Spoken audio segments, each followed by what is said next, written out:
What is up, YouTube? It's Kingfisher745, and in this video we're going to begin the Hearthstone solo adventure Curse of Naxxramus.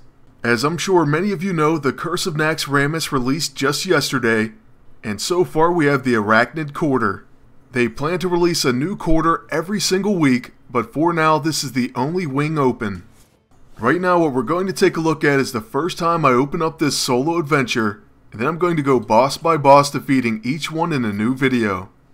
As you complete these bosses in each individual wing, you'll be given new cards that you can add to old decks. For me, that's definitely one of the most exciting parts about this new adventure.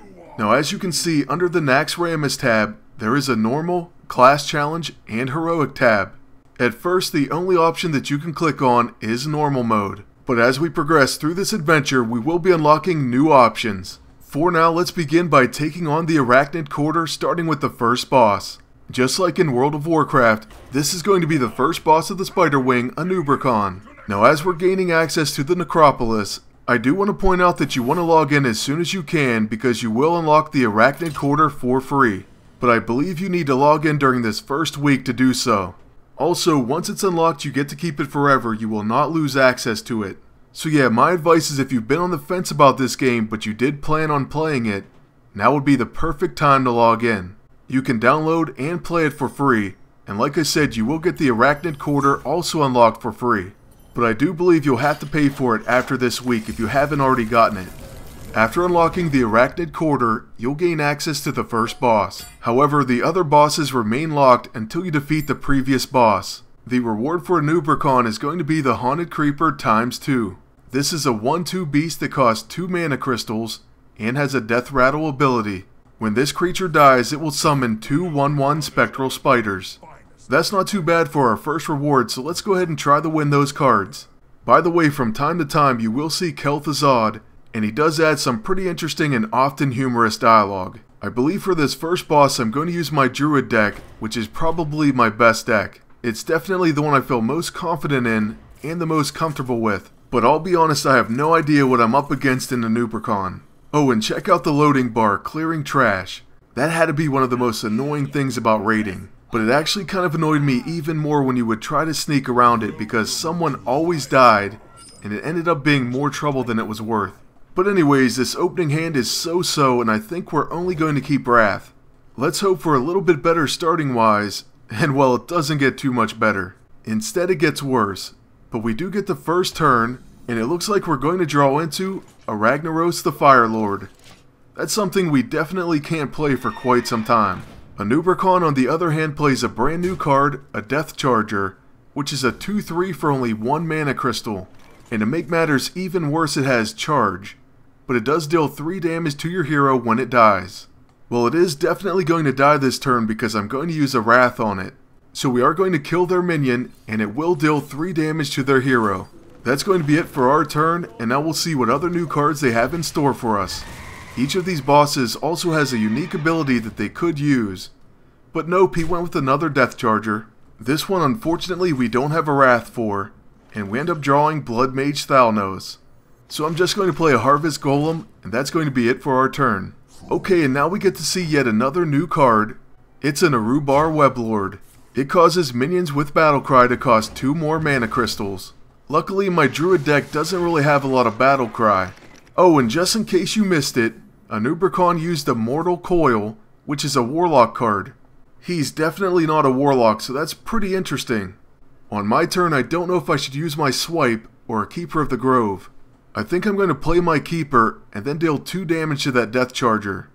I know I could kill the Weblord if I dealt 2 damage to him, and then hit him with the Harvest Golem. But like I said, I don't really have Battlecry in this deck, and he's not that big of a threat with only 1 attack. This time on Anub'Rekhan's turn, he actually uses a mage spell, Frostbolt. So I guess he can use pretty much anything he wants. And he also did play a Haunted Creeper, which happens to be the card that we're trying to win. We don't really want to attack and kill it because it's just going to create 2 1/1 spectral spiders. But we are now going to take out that Weblord, and then cast an Imp Master. With our remaining 2 mana crystals, I'll use Shapeshift, and then attack the boss. At the end of our turn, we summon a 1/1 Imp, and now it's Anub'Rekhan's turn. He's going to play another Arubar Weblord, And then he's going to actually use his hero power.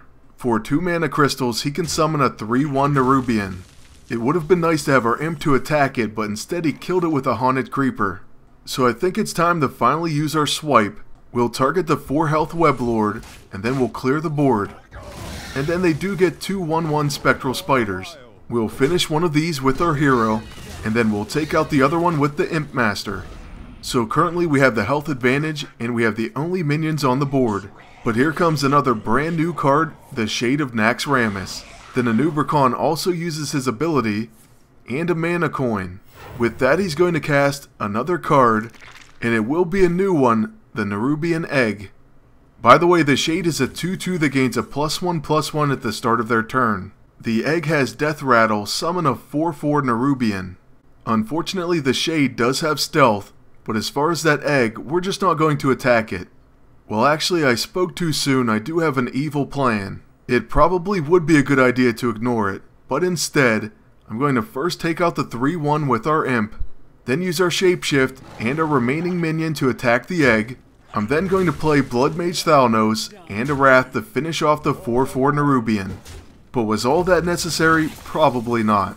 Next turn we can play Ragnaros, so I'm not that worried about it. Truthfully, it should be pretty smooth sailing after that. Now let's see if the enemy boss Anub'Rekhan has any big spells of his own. He has a pretty small hand, but then again, so do we. We do know that once his turn begins, his Shade will grow to a 3/3. After that, he's going to cast one of his 3 cards, and it's going to be a brand new one, Locust Swarm. This deals 3 damage to all enemy minions, and restores 3 health to your hero.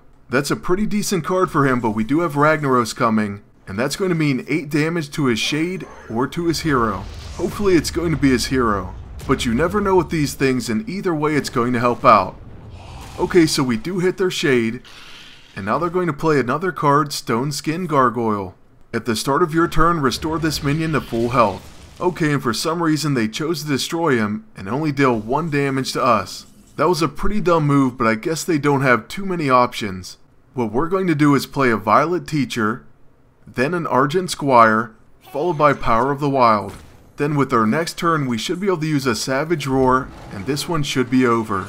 Anub'Rekhan's only going to have 2 cards, and of course his hero ability, but I highly doubt he could change this outcome with those few options. Plus he's going to get his health total knocked down to 14 right now. Okay, so hopefully we're looking at his final turn, but he does play a very unfortunate card.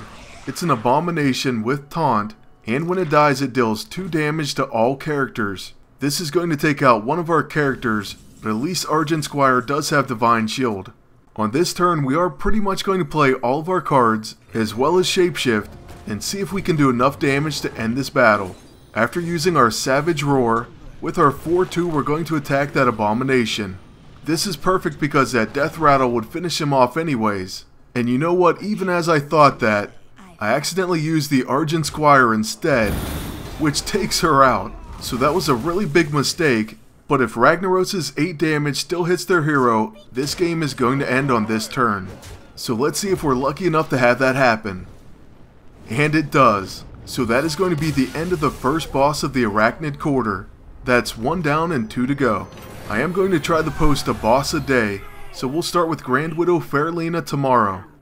For now, we just need to collect our reward, and then I'm going to wrap up the video. We also did hit level 28 on our Druid, so that means we're going to get another golden card. But first, 2 times the Haunted Creeper. Like I said before, it's a 1/2 beast that costs 2 mana crystals, and when it dies it summons 2 1/1 spectral spiders. I think this is going to be pretty decent in my hunter deck, so I don't know, we'll have to try that one out. Also, since we leveled, we got a golden Mark of the Wild. Now with Anub'Rekhan down, the second boss is unlocked, and like I said, it will be Grand Widow Fairlena, and I'll post that video tomorrow. The reward for that boss is going to be the Nerubar Weblord. Make sure to check back tomorrow for that video, and in the meantime, please like, comment, and subscribe. And until next time, good luck, and take care.